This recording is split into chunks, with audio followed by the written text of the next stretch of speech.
نركب النانو ستيشن ونشغلها بالحاسبة وندخل على أحد المتصفحات. طبعا هاي ويانا تفعيل النانو اي بي النانو على المنظومة 192.168.1.20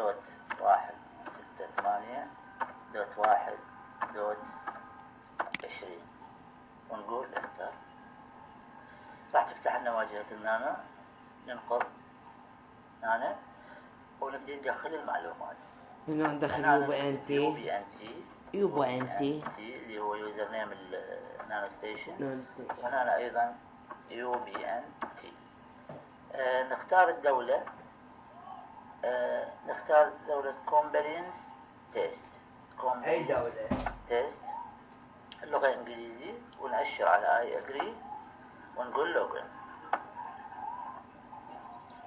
راح ندخل بالنانو ستيشن، ننتظر إلى أن تفتح.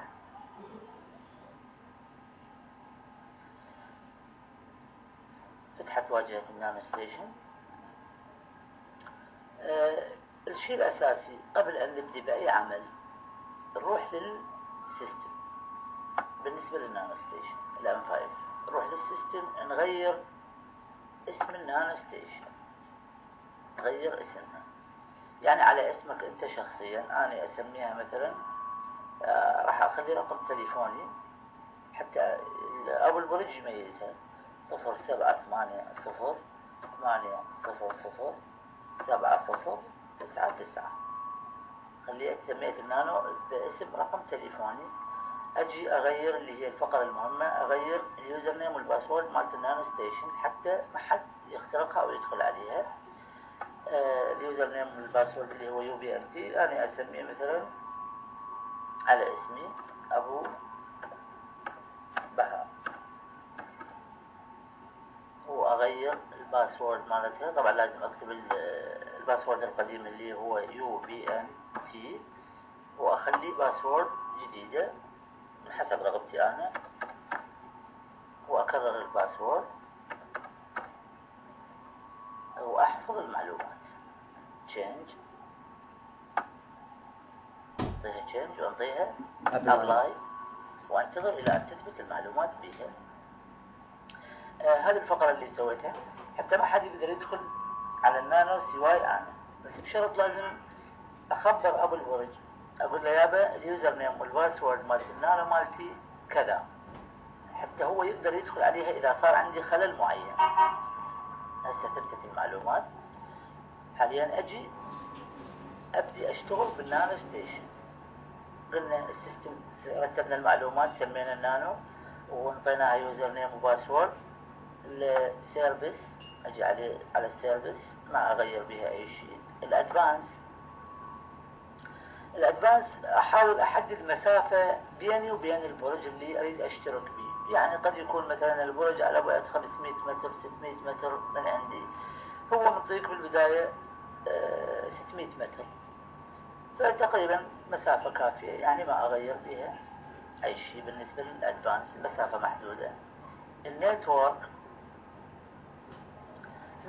إذا أريد أغير الآي بي مال النانو ستيشن مالتي، نتورك أقدر أغير الآي بي مال النانو ستيشن مالتي. هو الآي بي الافتراضي 192.168.1.20. أنا أريد أغيره، أسوي مثلا 205، من أنا أغيره، أكتب نفس الرقم وأغيره، وكملت التغيير مالته. أجي أقول change apply، وأقول apply. يعني السنة غيرت الاي بي مال النانو ستيشن. هسه نرجع ندخل بالاي بي الجديد. من غيرته راح تطلع وارجع ادخل من جديد عليها، لان الاي بي اختلف عندي، فراح ادخل عليها من جديد. انتظر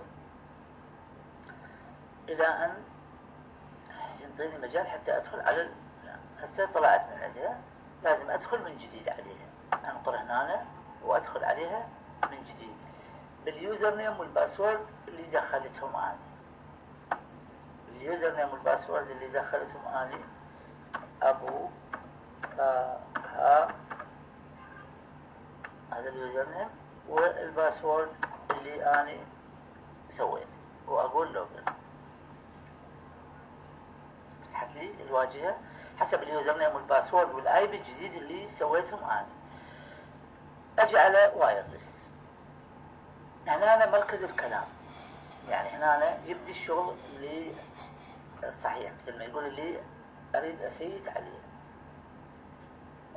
المهم انا لازم تكون عندي معلومة بانه الشخص ابو البرج لازم ينطيني اسم السكتر مالته والترددات مالته. اقدر احدد الترددات من هنا، احاول احدد كل الترددات، انقر على select all، احدد كل الترددات، انقر على select all واروح للاوكي، انطي اوكي، باوع لي هنا تحدد كل الترددات واقول change واقول apply. هسه انا حددت كل الترددات، الشبكات اللي موجودة بالجو القريبة من عندي راح كلها تنكشف عندي. انتظر الى ان تثبت المعلومة، يعني فد 30 ثانية حتى تثبت المعلومة، وبعدين ابدي ادخل ابحث عن الشبكات. هسه ثبتت عندي المعلومة. شلون ابحث عن الشبكات؟ النانو ستيشن لازم تكون الوايرلس مود مالها يكون ستيشن، واجي ادخل على SSID، من هنا ادخل ابحث عن الشبكات. الدولة عندي كومبلينس تيست، الشانل وديتي هنا اوتو 2040، الاوتبوت باور لازم يكون للاخير. اجي ادخل على سيلكت حتى ابحث بالشبكات، يبدي يبحث لي الشبكات اللي موجودة بالقرب من عندي. انا الشبكة اللي انطاني اياها ابو البرج حتى اشترك عنده اعرفها،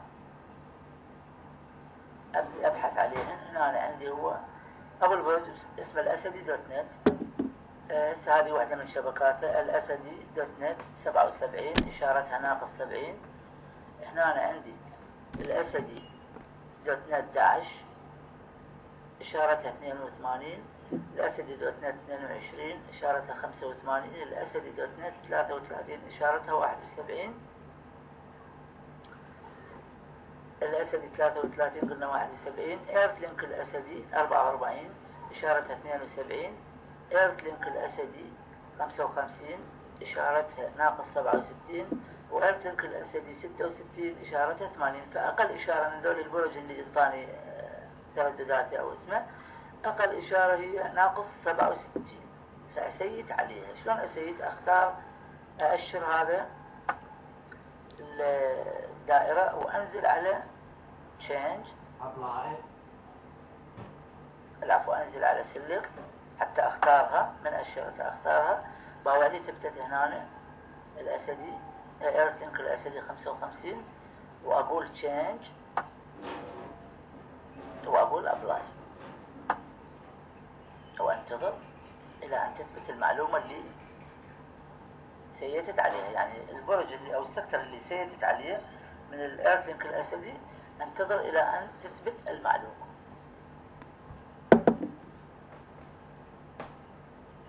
يعني فد 30 ثانية انتظر. هنا انا بقعد اتأشر ثبتت المعلومة. اجي اختبر اشارتي واشوفها، اجي على الماين واختبر اشارتي اشوف ربطت ويا البرج لو لا. طبعا المفروض تطلع هنا الاشارة، مقدار الاشارة اللي هو signal strength. انتظر الى ان يربط، يعني فد شوية، مرات يأخر ومرات لا، بس المهم كل ما تكون ناقص أكثر. الناقص المثالي يعني ناقص 50 ناقص 40 يكون هو الأفضل. هسه حاليا أنا ربطت ويا البرج، لاحظ الإشارة ناقص 64،